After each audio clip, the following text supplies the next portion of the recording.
Union Finance Minister said that the Karnataka government have become bankrupt. Other side, you have demanded many things.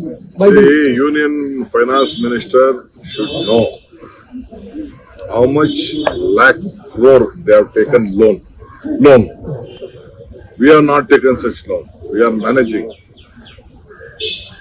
Honorable Prime Minister said that when we gave this guarantee, 5 guarantee ಕೊಟ್ಟಾಗ ನಮ್ಗೆಲ್ಲ ಅವ್ರು ಹೇಳ್ತಾ ಇದ್ರು ಅವರು ದಿವಾಳಿ ಆಗೋಗ್ಬಿಡ್ತದೆ ಅಂತ ಹೇಳ್ತಾ ಇದ್ರು.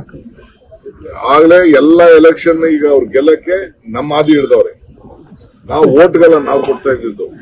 ಬೆಲೆ ಏರಿಕೆಯಿಂದ ಹೆಣ್ಮಕ್ಳು ತತ್ತರಿಸ್ತಾ ಇದ್ರು. ಗ್ಯಾಸ್ ಬೆಲೆ ಜಾಸ್ತಿ ಆಯ್ತು, ದಿನ ಸಾಮಾನ್ಯಗಳು ನಿತ್ಯ ಸಾಮಾನ್ಯಗಳ ಬೆಲೆ ಜಾಸ್ತಿ ಆಯ್ತು, ಬದುಕಕ್ ಆಗ್ತಾ ಇಲ್ಲ ಅಂತೇಳಿ ನಾವು ಗ್ಯಾರಂಟಿಗಳು ಕೊಟ್ಟಿದ್ದು. ಅವರು ಇದನ್ನ ಎಲ್ಲಾ ಕಡೆನೂ ಶುರು ಮಾಡಿದ್ದಾರೆ. ಸೊ ಕೇಂದ್ರ ಸರ್ಕಾರದ ಅವ್ರು ಹೇಳಿ ನಮ್ ದಿವಾಳಿ ಆಗಿದೆಯೋ ಸರಿ, ಅದು ನೆಕ್ಸ್ಟ್ ಪಾಯಿಂಟ್.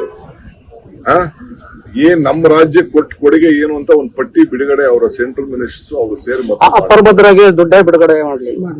ಲಾಸ್ಟ್ ಟೈಮ್ ನಾಚಿಕೆ ಆಗ್ತದೆ.